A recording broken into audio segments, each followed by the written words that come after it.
Hey everybody, I'm Mark Bouchard with Police Mentors. Today we're going to be talking about what books to read if you want to become a police officer. So you can check out, I have a playlist that has a bunch of book summaries with more detail on these books, but I'm going to give you a little bit of an overview of what books to read and why. Number one, Emotional Survival for Law Enforcement, written by Dr. Kevin Gilmartin. The best book for law enforcement out there. I've read this book countless times. I've given it to police recruits. I've given it to people on my team. I reread this book. It's the truth. The book's about 20 years old. It's as relevant today as it's ever been. And it really explains how, he says it on page 3, we go from a excited police applicant to a jaded veteran. And I have watched people get hired as cops, and they go from this super nice, happy person, want to help people. That's what we all say. And pretty quickly, they can become really jaded, and we see so much negativity, and it can make us cynical or negative, and we can try and fight it. We can practice gratitude, we can change our mindset, but it's not easy. And unless you're intentional about it, you really risk running into problems. That book has some great key concepts, things like the biological roller coaster. Explains how when you go to work, you're all jacked up, your sympathetic nervous system's activated. And when you go home, you don't feel like doing anything. You're tired. Even if you're not physically doing something, you could be driving to a call, but it's dangerous. So your heart's beating 180 beats a minute. Your body's at max stress, even though you're not moving. I also talked about the magic chair, kind of the letdown after. For us now, it'd almost be a magic phone where you just zone out on your phone because you're so overwhelmed from making decisions all day. And one of the most important ones to me, he talks about 2 dads, where one dad put everything into being a great cop, but really lost his ability to be a great dad. And unfortunately, on his deathbed, his son won't even come see him because son hates him. And sadly, all his work friends love him and think he's great and don't understand why. But it's because he gave so much to work, but he didn't put the same stuff in at home. And you can be a great cop and still be a great husband, father, wife, any of those other roles. It actually will help you be a better cop if you can stay a well-rounded person. So highly recommend that book. Number 2, it's a book called I Love a Cop, written by Ellen Kirschman, who also has a PhD. Another fantastic book. Really, it's also about 20 years old. It says it's sold over 100,000 copies, which is mind-blowing. It basically just outlines a lot of the same problems. What are the issues that come with a career in law enforcement? And what are the things that we can actually do about it? It dives a little bit more into things like trauma, like kind of the PTSD side of things, which is important. If you're going to do frontline policing, you're going to see trauma. You're going to see hard things, and you need to learn to understand it and how to deal with it in a healthy way. Another thing that I really like about that book is it has a section for cop couples as well. And that isn't uncommon for people in policing, myself included, to marry someone within the profession because you have someone who gets it. That really helped me when I got to know my wife, that she also had lived a lot of that experience. And at times I struggled to have people understand what it's like to be a cop.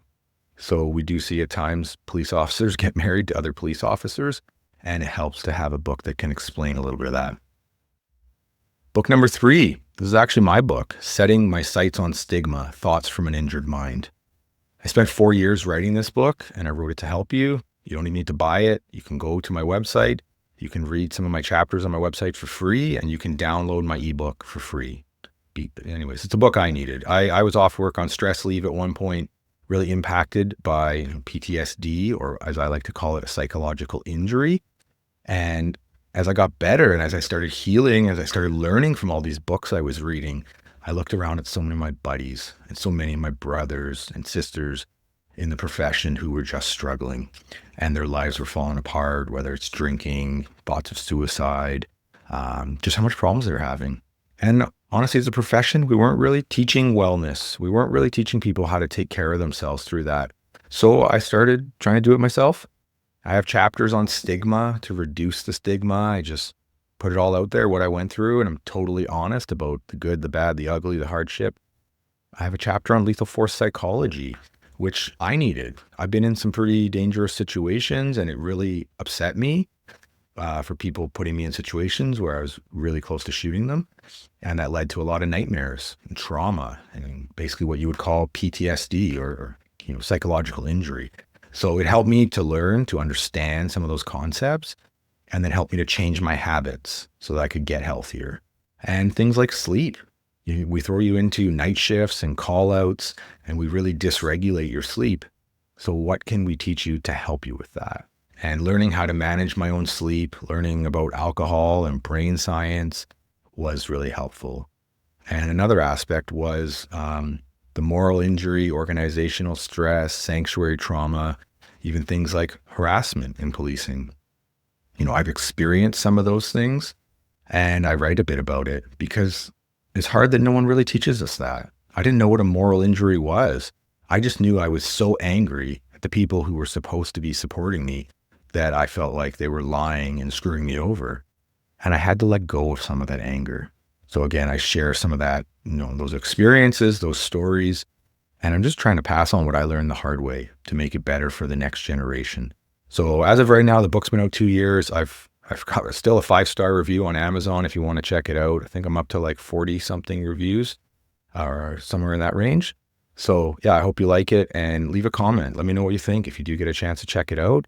I also have some videos where I read it as an audiobook on this channel. So if you want to just hear a little bit about it from me for free, you can go ahead and check that out. All right, book number 4. It's going to be On Combat, written by Lieutenant Colonel Dave Grossman. First off, I've been fortunate to get to know Lieutenant Colonel Grossman. You can find a video of me interviewing him attached to my channel here for about 90 minutes. And wow, what a leader in both the military, but in law enforcement as well. It's been so helpful to really understand those moments of lethal force psychology. So really, he's not just got this book, but I'll even add his other book, which is On Killing, another fantastic book. So I'll start with On Killing first. On Killing really helped me because I was struggling with the pain that I signed up to help people, and then I got put into positions of suicide by cop attempts. So people tried to make me shoot them, and it was really upsetting for me. Now, I didn't shoot. Obviously, I basically put myself in greater danger in doing that.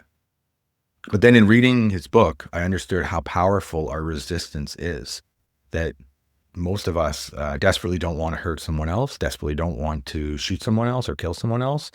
And, being forced to do so or even put in those positions can be deeply upsetting.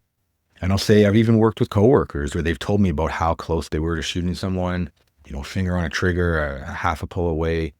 And when I just say, hey man, I've been there, that's tough. Like, how are you doing? And just watch them break down crying because they weren't ready for it. They didn't know how hard that was going to be. Even when they didn't shoot, it was still deeply upsetting for them.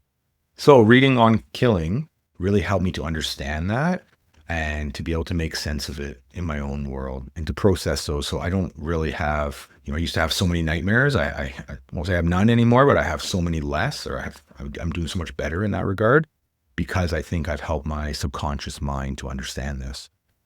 And then On Combat goes into a little bit more of processing the actual event. So understanding what's happening to your heart rate, that as your heart rate goes higher and higher, we lose our ability to think with our prefrontal cortex, and we're kind of more just reacting.